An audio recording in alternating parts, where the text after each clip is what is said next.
যোৰহাট নাওকলীয়া গাঁৱত অৱস্থিত MBF ইটাভাটাত কিশোৰী নিৰ্যাতনৰ ঘটনাৰ নাটকীয় পথ পৰিৱৰ্তন। উল্লেখযোগ্য যে কিশোৰীগৰাকীৰ দেউতাক গোলা হুছেইন আৰু মাতৃয়ে অকলে এৰি ভটাৰ পৰা লৈ গুচি গৈছিল। আপোনালোকে যেটো 1.5 বছৰ বুলি কৈছে সেইটো সম্পূৰ্ণ তথ্যবিহীন কথা। আমাৰ অফিচৰ যেটো তথ্য যোৱা 2025 28 জুনৰ দিনা তেওঁলোকে আহিছে আমাৰ ইয়াত যেটো ডকুমেণ্টছ এতিয়া তেওঁলোকে 1.5 বছৰ বুলি কৈছে যে এটা এবছৰ সম্পূৰ্ণ হৈছে সেইটো সম্পূৰ্ণ মিছা কথা। আৰু যিজনী ছোৱালীক আপোনালোকে ইয়াতে আবদ্ধ কৰি ৰাখিছে বুলি কৈছে সেইটো নহয়। আচলতে ছোৱালীজনীৰ দেউতাক গোলা হুছেইন মালিকৰ পৰা 3,73,150 টকা পইচা অগ্ৰিম ধন ল'লে কাম কৰিম বুলি। কেতিয়া লৈছিল? মাজে 50,000 60,000 80,000 30,000 এনেকৈ লৈ থাকে। পইচাটো লৈ মাত্ৰ 84,250 টকা পইচাৰ কাম কৰিলে। 2,88,870 টকা পইচা দিবলৈ বাকী থাকিল। উক্ত বাকী থকা পইচাটো মহামান্য যোৰহাট আদালতত নোটাৰী যোগে মালিকক পৰিশোধ কৰিম বুলি লিখিত প্ৰতিশ্ৰুতি দিয়াৰ পাছত যোৱা 10 মে দিনা মানুহটো ইয়াৰ পৰা ছোৱালীজনী এৰি থৈ গুচি যায়। ফোন যোগাযোগ কৰাৰ পাছত আমাক পইচা যোগাৰ কৰিম দিম এনেকুৱা কৰাৰ পাছত লাষ্টলৈ আমাক ভাবুকি দিয়ে। নিদিলে কি কৰিবি হিম্মত কি আছে দেখা এনেকুৱা কথা কিছুমান কয়, যাৰ বাবে আমি আকৌ আদালতৰ কাষ চাপি ইতিমধ্যে আমাৰ CR কেছ প্ৰস্তুত হৈ গ'ল। 17 তাৰিখ যোৱা 30 কালি ইতিমধ্যে কেছ ফাইল হৈ গৈছে তেখেতৰ ওপৰত।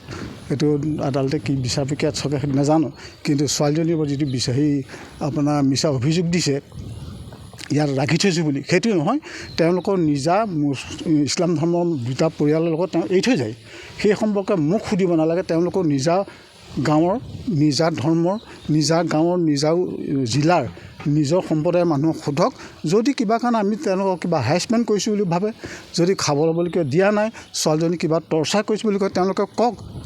তাৰপিছত আমি দুখী হ'ম তাৰ কাৰণে যদি হয়। কিন্তু একো তথ্য নজনাকৈ এনেকুৱা ভুৱা তথ্য প্ৰচাৰ কৰি আমাৰ সমাজত আমাৰ ইমেজটো বেয়া কৰাত আমি অলপ দুখ পাইছোঁ। তেওঁ কৈছে এখন উকা কাগজত চহী কৰাইছিলে আৰু প্ৰায় 2.5 লাখ টকা ডিমাণ্ড কৰি আহিছিলে। আপুনি যদি চাই মই দেখুৱাওঁ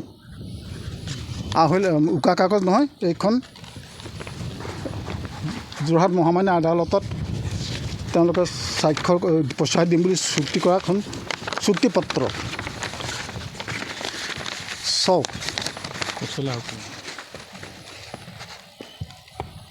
এইখনতো উকা কাগজ নহয়, এইখন মহামান্য যোৰহাট আদালতে নোটাৰী কৰা। এইখনতো ৰাতি কৰিব নোৱাৰে, দিনত কৰা কাম। এইখিনি আমি মিছা কথা কৈছোঁ নি? আমি মিছা কথা ক'লে এই কাগজখনে মিছা কথা ক'ব নোৱাৰে। বিচাৰটো মই আপোনালোকৰ দিলোঁ, সিদ্ধান্ত আপোনালোকৰ। আপোনাৰ নামটো? মোৰ নাম ডিম্বেশ্বৰ বৰা। মই ইয়াৰ মেনেজাৰ। যি 4 মাহৰ এটা কথা কৈছে, 4 মাহ ধৰি এগৰাকী কিশোৰীগৰাকীক তেওঁ জীয়েকক আবদ্ধ কৰি ৰাখিছে বুলি কৈছে। 4 মাহ তেখেত পলাই গৈছে যোৱা 30 তাৰিখৰ দিনা। 20 দিন 21 দিন হৈছে আজি। তেওঁ কৈছে মোবাইল ভাঙি পেলাইছে, ছোৱালীৰ সৈতে তেওঁ কথা পাতিব পৰা নাই। তাৰ মোবাইল আমাক দিয়াই নাই। মোবাইল তেওঁৰ লগত আছে। কাৰোবাৰ মোবাইল কোনোবাটো ল'ব, তেওঁৰ মোবাইল তেওঁৰ লগত আছে। ছোৱালীৰ হাতত তেওঁৰ মোবাইল নাই। আৰু লগত তেওঁলোকৰ নিজৰ মানুহ আছে, সুধি চাওক। আৰু 10 তাৰিখে পলাই গৈছে। আজিতো আজি 1 জুলাই নেকি? আজি 1 তাৰিখ। তেতিয়াহ'লে আপোনাৰ 20 তাৰিখে 21 দিন হৈছে। 2.5 মাহ কেনেকৈ হ'ব পাৰে? আপুনি তেখেতসকলৰ লগত থকা মানুহ সোধক। তেখেতসকলৰ নিজা গাঁৱৰ মানুহ আছে, সুধি চাওক কথাখিনি। এই পৰিয়ালকেইটাক কোনে আনিছিলে ইয়ালৈ? পৰিয়ালকেইটাক তেওঁলোকৰ সেই যিজন গোলা হুছেইন, তেওঁ জেঠীয়েক চাহাজুদ্দিন শ্বেখ, তেওঁ চৰ্দাৰ। তেওঁ আজি ফুৰিও আমাৰ ইয়াত ভালে কেইবছৰ ইয়াত শ্ৰমিক যোগান ধৰিছিলে। এইবাৰো তেওঁ সেই চৰ্দাৰজনে আনিছিলে। কিমান দিন ধৰি পেলাই চৰ্দাৰ কৰি আছিলে? না আগত 4-5 বছৰ বা 8-10 বছৰ আগত কৰিছিলে, কিন্তু মাজত 2-3-4 বছৰ তেখেত অফ থাকিল। এইবছৰ আকৌ পুনৰ আমাৰ ইয়াত লেবাৰ দিছিলে। যোৱা 28/6/2025 ইয়াত লেবাৰ দিছে। মাতৃ গৈছিল 6 এপ্ৰিল আৰু পিতৃ গৈছিল 10 জুন তাৰিখে। পিতৃ গোলা হুছেইনে মালিক পক্ষক 2,44,000 টকা দিবলৈ আছে বুলি গুৰুত্বপূৰ্ণ অভিযোগ উত্থাপন হৈছে। নাটকীয়ভাৱে গোলা হুছেইন পলায়ন কৰি নাবালিকা কিশোৰীক নিৰ্যাতন চলোৱা আৰু মোবাইল ভাঙি পেলোৱাৰ দৰে গুৰুতৰ অভিযোগ উত্থাপিত কৰিছে যদিও কিশোৰীগৰাকীৰ দেউতাক গোলা হুছেইনৰ অভিযোগ নস্যাৎ কৰিছে মালিক পক্ষই। ছোৱালীজনৰ একো হোৱা নাই। ছোৱালীজনীয়ে তাৰ দেউতাৰ লগত ভোটত আহিছিলে। তাৰ দেউতাই আৰু তাৰ মায়ে কাম কৰিছিলে।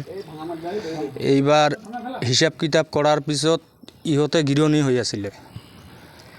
তাৰ এগ্ৰিমেণ্ট কৰা হয়। এগ্ৰিমেণ্টৰ পিছত 1 সপ্তাহ তাই টাইম লয়। 1 সপ্তাহ পিছত মই পইচাখিনি মালিকক বুজাই দি মই গুচি যাম মোৰ ফেমিলি লৈ। তাৰমানে ফেমিলি নাছিলে, তাৰ ছোৱালীজনী আছিল। তাৰপিছত এইবাৰ 10 তাৰিখে ই ছোৱালীটোক এৰি গুচি যায়। 10 তাৰিখৰ পৰা এই আবুল নামৰ এজন মানুহ আছে, তাৰ ফেমিলিৰ লগত ছোৱালীজনক মালিকে থুই দিয়ে। তাৰ খাবলৈ বা কিবা অসুবিধা মাৰপিট, এইটো এই বাঙালদপাৰে হয়। ইয়াতে কাম কৰি আছিলে। এতিয়া মালিকেৰ কথা যে কৈছে যে খাবলৈ দিয়া নাই, মাৰধৰ কৰিছে, এইটো সব মিছা। এতিয়া আমি মালিকৰো আমি খাওয়া নাই বা এই গোলাপ হোসেনৰো আমি খাওয়া নাই। আমি গোলাপ হোসেনৰো মিছা কথা ক'ব নোৱাৰিম, মালিকৰো নোৱাৰিম।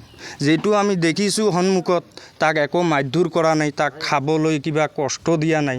আৰু মালিকে যেটো ইহঁতক খোৰাকি দিছিল, খোৰাকি বাদ মালিকে যেতিয়া আহিছে, মালিকে সুধিছে কিবা খালি নে, কিবা খাবলৈ আছে নে, বোলে আছে। আৰু মালিকে যাওয়াতে 2-3 টকা ইহঁতক এক্সট্ৰাকে মাংস খাবলৈ দি গৈছে। অত্যাচাৰ কৰাটো মিছা মানে? মিছা, অত্যাচাৰ কৰা নাই। উকা কাগজত কিবা সহি নাই নাই নাই। ইহঁতে 4জন আছিলে ফেমিলি। এই গোলাপ হোসেনটো অকলে নাছিলে নহয়। 4জন ফেমিলি আছিলে। 4জন ফেমিলিয়ে লগত গ'ল, যাই এগ্ৰিমেণ্ট কৰিলে। 1 সপ্তাহ টাইম ল'লে কোৰ্টত পইচাটো ঘূৰাই দিব বুলি। 2টা ফেমিলি পইচাটো ঘূৰাই দি গুচি গ'ল। আৰু এই 2টাহে আছে, এই গোলাপ হোসেন আৰু আবুল কাশেম। মানে এইটো এটা চক্ৰই ব্লেকমেইলিং কৰিছে নেকি আপোনাৰ মালিকৰ বিৰুদ্ধে, কিবা ষড়যন্ত্ৰ নেকি? এতিয়া দাদা চাওক, এইটো ইহঁতে কি ভাবিছে কি ভাবা নাই, আমিতো মালিকক বেয়া পোৱা নাই। মালিকে যে আমাক কিবা বেয়া কৰিছে, আমিওতো আছোঁ ভোটাৰখনত কাম কৰি না। ময়ো আজি 9 মাহ হ'লোঁ। মালিকটো আমাক কেতিয়াও বেয়া বুলি কোৱা নাই, কিবা এটা ধমকিও দি। মালিক পক্ষৰ মতে প্ৰায় 20 দিন ধৰি কিশোৰীগৰাকীক নিবলৈ গোলাপ হোসেনক আহ্বান জনোৱাৰ পিছতো নিবলৈ নহাৰ বাবে মেনেজাৰগৰাকীয়ে স্থানীয় পুলিবৰ আৰক্ষী চকীত বিষয়টো অৱগত কৰে। 20 দিন হলো এৰি থৈ গেছে। কোনে থৈ গৈছিলে? তাৰ বাবা এৰি থৈ গেছে। আমাৰ লগতে আছিল। মালিকে কিবা অত্যাচাৰ? মালিকে আকৌ কষ্ট দিয়া নাই, খোৰাকিটোকে ঠিকেই দিছে, খোৱা দোৱা ভালেই দিছে। মালিকে কিবা সুদা কাগজত সহি কৰে নে? না একো নকৰাই। কোৰ্ট এগ্ৰিমেণ্ট হয়? এগ্ৰিমেণ্ট কৰিছিল হয় কোৰ্টত। পুলিবৰ আৰক্ষী বিষয়াৰ পৰামৰ্শ মতে মহামান্য আদালতত নটাৰী চুক্তিনামা কৰি বনোৱাৰ চৰ্দাৰ লগত ধুবুৰীলৈ প্ৰেৰণ কৰে। ইটাভাটাৰ বিভিন্নজনৰ পৰা পোৱা ভাষ্য অনুসৰি কিশোৰীগৰাকীক ইটাভাটাৰ মালিক পক্ষই কোনো মানসিক আৰু শাৰীৰিক অত্যাচাৰ কৰা নাই। কেৱল নাটকীয়ভাৱে বৃহৎ পৰিমাণৰ ধনৰ লেনদেন নাইকিয়া কৰি মালিক পক্ষক সমাজত সেৱা প্ৰতিপন্ন কৰিবলৈ এনে অপপ্ৰচাৰ কৰিছে বুলি মেনেজাৰগৰাকীয়ে জানিবলৈ দিয়ে। ডিজি বৰাৰ ৰিপৰ্ট, নিউজ নাও।